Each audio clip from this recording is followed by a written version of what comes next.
Sauce TV ప్రేక్షకులకు శుభాశీస్సులు.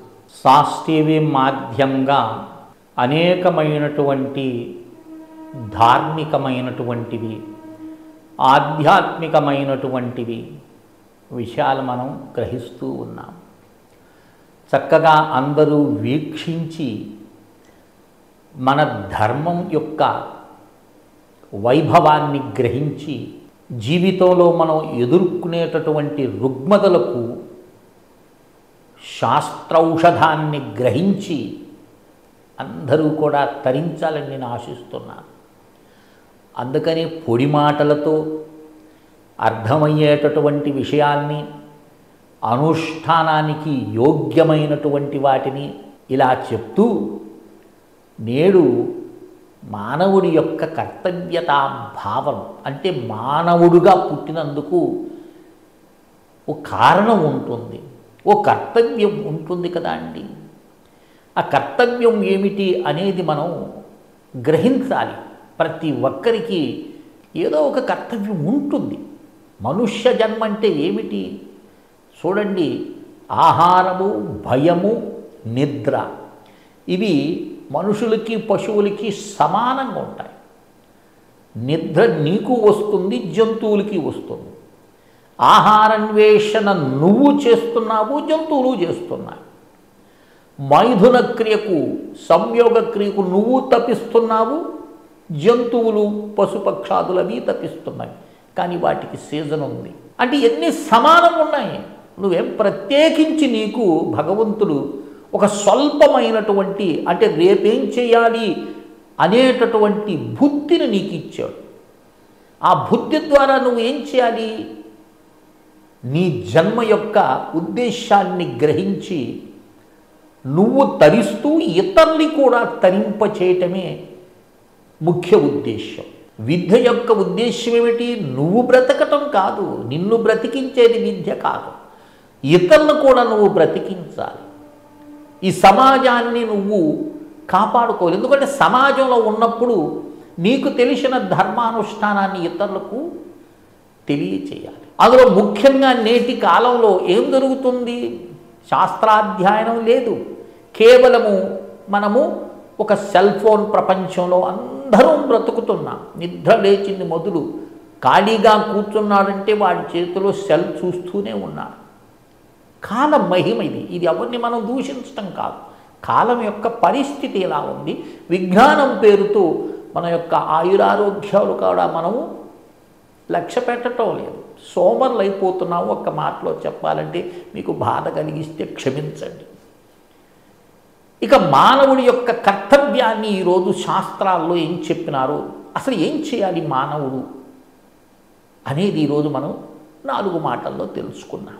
కశ్చిదేవాన్ పితృన్ మాతృః గురుం పితృసమానపి వృద్ధాంశ్చ తాతాం వైద్యాంశ్చ బ్రాహ్మణాంశ్చాపి మన్యసే.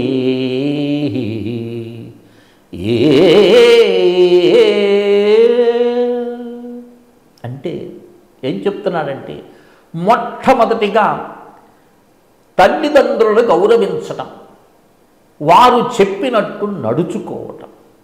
మీకేం తెలియదండి, మాకన్నీ తెలుసు అని తల్లిదండ్రులతో నువ్వు వాదించకూడదు. నీది ప్రారంభ దశలో ఉన్నావు, తల్లిదండ్రులు వాళ్ళు అనుభవపూర్వకంగా చెప్తారు. లేదు వారికన్నా నీకు తెలివితేటలు ఎక్కువగా ఉంటే వారితో నువ్వు కూర్చొని సంభాషించు. ఇలా చేస్తే ఇలా ఉంటుంది, ఇలా చేస్తే ఇలా ఉంటుందని. అంతేగాని తల్లిదండ్రుల మాటను నువ్వు ధిక్కరించకూడదు అనేది మొట్టమొదటి కర్తవ్యం. వృద్ధాశ్రమాల్లోకి చేరుస్తున్నారు. ఇది చాలా దౌర్భాగ్యమైనటువంటి విషయం. వృద్ధాశ్రమాలు పెరుగుతున్నాయంటే దాన్ని బట్టి మీరు అర్థం చేసుకోండి. చెప్పటానికి కూడా సిగ్గు అనిపిస్తుంది. కనుక తల్లిదండ్రుల యొక్క మాటను, వాళ్ళ యొక్క గౌరవించడం అనేది ఇక్కడ మనకు ప్రధాన అంశంగా మనకు శాస్త్రం చెప్తుంది. ఇది ఎక్కడో కాదు సుమా, శ్రీమద్ రామాయణం మీరు అయోధ్యాకాండ 100వ సర్గ ఒకసారి చదవండి. దీంట్లోనే మీకు సమస్త రామరాజ్యం యొక్క వైభవం ఎలా ఉంటుందో మనకు అర్థమవుతుంది. దాంట్లో వస్తుంది ఈ యొక్క విశేషం, మానవుడి యొక్క కర్తవ్యం ఏమిటని. బహుమతుల ద్వారా బంధువుల్ని, బంధుప్రీతి అనేది నేడు చాలా స్వల్పమైపోయింది. బంధువుల మధ్య ఆప్యాయతలు లేవు, పూర్వం ఉన్నట్లు లేవు.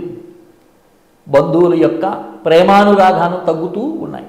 కనుక బంధువుల్ని బహుమతుల ద్వారా సంతోషపెట్టమంటున్నాడు. అలాగే గురువుల్ని, బోధ చేసేటటువంటి గురువుల్ని సేవించాలి, గురువాక్యాన్ని ధిక్కరించకూడదన్నారు. ఇక ధన సహాయంతో దీనులను ఆదుకోవాలి. కనీసం నీకు ఎదురుగా ఉండేటటువంటి వాడు, బాధల్లో ఉండేటటువంటి వాడిని నీకు శక్తి ఉంటే వాడిని ఆదుకోవాలి.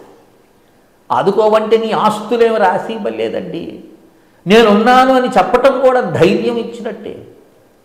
అలాగే దీనులకు ధన సహాయం ద్వారా సహాయం చేయమని చెప్తుంది ధర్మం మనకి. ఇక విద్యావంతులైనటువంటి వారు, జ్ఞానులను, బ్రాహ్మణోత్తములను గౌరవించటం అన్నారు. బ్రాహ్మణోత్తములంటే శాస్త్ర పరిజ్ఞానం కలిగినటువంటి వాడు, బ్రహ్మజ్ఞాన సాధన చేసేటటువంటి వాడు, నిరంతరము బ్రహ్మ చింతనలో ఉండేటటువంటి వాడు, బ్రహ్మభావంతో ఉండేటటువంటి వాడు, ఇతరులకు అపకారము చేయనటువంటి వాడు. అర్థమవుతుందా? పరులకు హితాన్ని బోధించేటటువంటి వాడు. ఇవన్నీ బ్రాహ్మణ లక్షణాల కిందకి వస్తాయి. అలాంటి వారిని గౌరవించటము మానవుడిగా నీ యొక్క కర్తవ్యం. జ్ఞానులంటే ఇక చెప్పనవసరం లేదండి. వాళ్ళు జ్ఞాని అంటే కేవలము భగవత్ స్వరూపుడే. ఇక దాని గురించి నేను ప్రత్యేకంగా ఒకసారి చెప్తాను, జ్ఞానం యొక్క విశేషత ఏందనేది. ఇక వైద్యులు అన్నారు. ఈ శరీరం ఉన్నంత వరకు వ్యాధులు, ఏదో ఒక రూపంలో వ్యాధులు మనల్ని పీడిస్తూ ఉంటాయి కదా. కొన్ని దీర్ఘమైనటువంటి వ్యాధులు ఉంటాయి. పురాకృతము, ప్రాకృతమని వ్యాధులు రెండు విధాలుగా వస్తాయి. పురాకృతం అంటే పూర్వం చేసినటువంటి పాపం ద్వారా వచ్చినటువంటి వ్యాధులు, పాపం ద్వారా వచ్చిన వ్యాధులు అది కొద్ది కష్టం మీద నయమవుతాయి. ప్రాకృతం అన్నారు అంటే ఇప్పుడు వచ్చేటటువంటివి జలుబు, దగ్గు, జ్వరము ఇవి వచ్చిపోతుంటాయి. ఇవి మనకంత ప్రమాదం కాదు. అలా వాటిని గుర్తించి మనకు వైద్యాన్ని చేసేటటువంటి వైద్యుల్ని గౌరవించాలి. అర్థమవుతుందా? వారి మాటను మనం తీసుకోవాలి, వారి సూచనలను గ్రహించాలి. ఈ శరీరాన్ని కాపాడేటటువంటి వారు కదా అండి. కనుక వైద్యుల్ని మనం గౌరవించమని మనకిక్కడ చెప్తున్నారు. ఇక అగ్నిహోత్ర ఫల వేదాగం దత్తభుక్తం ఫలం ధనం రతిపుత్ర ఫలాధారాహం శీలవృత్త ఫలం శృతం.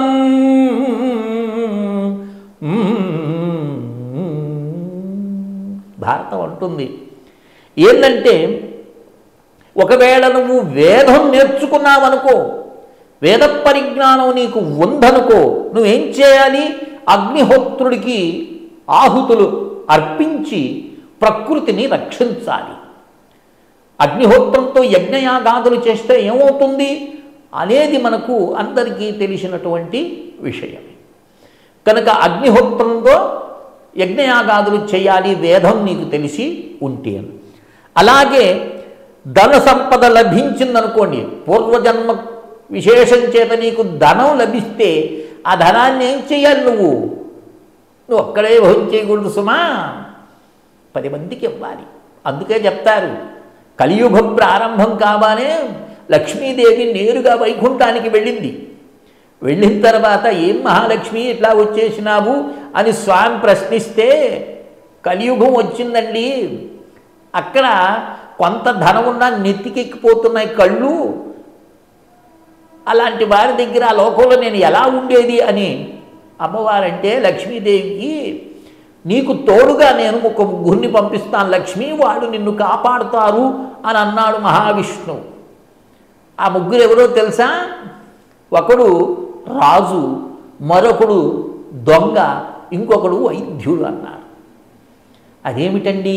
చూడండి, పిల్లికి విక్షం పెట్టినటువంటి వాడు హాస్పిటల్లో చేరి లక్షలు కుమ్మరిస్తారు.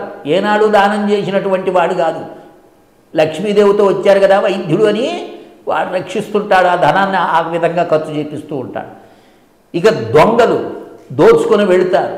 ఇది లక్ష్మీదేవి యొక్క అనుచరులేవారు. ఇక రాజులు అంటే ఎవరు? ఇన్కమ్ ట్యాక్స్ వాళ్ళు వచ్చి రైట్ చేసి మూట కట్టుకొని పోతూ ఉంటారు. అందుకని ధనము ఉన్నదంటే ఇతరులకు సహాయం చేయటానికి. అయ్యో సహాయం చేస్తే మేమేం తినాలండి అని ప్రశ్నించవద్దు. ఎందుకంటే పంచే కొద్ది పెరుగుతుంది ధనం. ఇది నేను గతంలో కూడా చెప్పినాను మీకు. అంతేగాని పంచితే పోతుంది అని అనుకుంటే మాత్రం భ్రమసమాది. పంచే కొద్ది ధనం పెరుగుతుంది. కాబట్టి ధనం ఉన్నప్పుడు ఈ ధార్మికమైన కార్యక్రమాలు చేయటం, పేద సాధువుల్ని ఆదుకొనటం నీ యొక్క కర్తవ్యంగా ఇక్కడ మానవుడు భావించాలి. ఇక పెండ్లి చేసుకోవటం ప్రతి ఒక్కడి యొక్క ధర్మం. దీనివల్ల ఏమవుతుంది? సృష్టి కార్యం జరుగుతుంది. కనుక పెండ్లి అనేటటువంటిది భార్యాభర్తల మధ్య అనురాగం అనేది ఉంటూ సంతానోత్పత్తి చేస్తూ ఆనందంగా గడపాలి పెళ్లి చేసుకున్నందుకు. ఇక శాస్త్రజ్ఞానం అన్నారు. శాస్త్రములు అనేటటువంటివి అనేకమైనవి ఉన్నాయి. ఈ శాస్త్రజ్ఞానం వల్ల ఏమిటి ఉపయోగము? నువ్వు చదివి ఇతరులకు నువ్వు బోధించాలి. శాస్త్రంలో ఇలా ఉంది, ఇలా నడుచుకోవాలి అనేటటువంటి సూచనలు ప్రతి ఒక్కరికి ఇవ్వాలి. ఇప్పుడు ఈత నేర్చుకున్నటువంటి వ్యక్తి, ఈత వచ్చినటువంటి వ్యక్తి ఒడ్డునున్నాడండి. ఈత లేనటువంటి వాడు, రానటువంటి వాడు నీళ్ళల్లో పడి కొట్టుకుంటున్నాడు. ఏం చేస్తావు నువ్వు? చూస్తూ గమ్ముకుంటావా? ఉండవు కదా, దూకి వాడిని రక్షిస్తావు. అలాగే మానవుడు చేసేటటువంటి దుష్కర్మలైతేనేమి, శుభకర్మలైతేనేమి వాటిని వివరించి రక్షించటము శాస్త్రాధ్యయనం అధ్యయనం చేసిన నీకు ఇది ప్రత్యేకంగా ఇది ఉండాలి. అంతేగాని నేను ఎవరికి చెప్పనండి, అయ్యి రహస్యాలండి, మీకు చెప్తే అర్థం కాదండి. అర్థమయ్యేలా చెప్పటమే జ్ఞానం. కనుక ఇవి మనం మానవుడి యొక్క కర్తవ్య భావనలు. కనుక అందరూ కూడా గ్రహించి ఈ భావనని అందరూ అమలు చేసుకుంటారని ఆశిస్తూ శ్రీ విద్యోపాసకులు శ్రీ మండే లక్ష్మీ నరసింహారావు లోకా సమస్తా సుఖినో భవంతు. ఓం తత్సత్, ఓం తత్సత్, ఓం తత్సత్.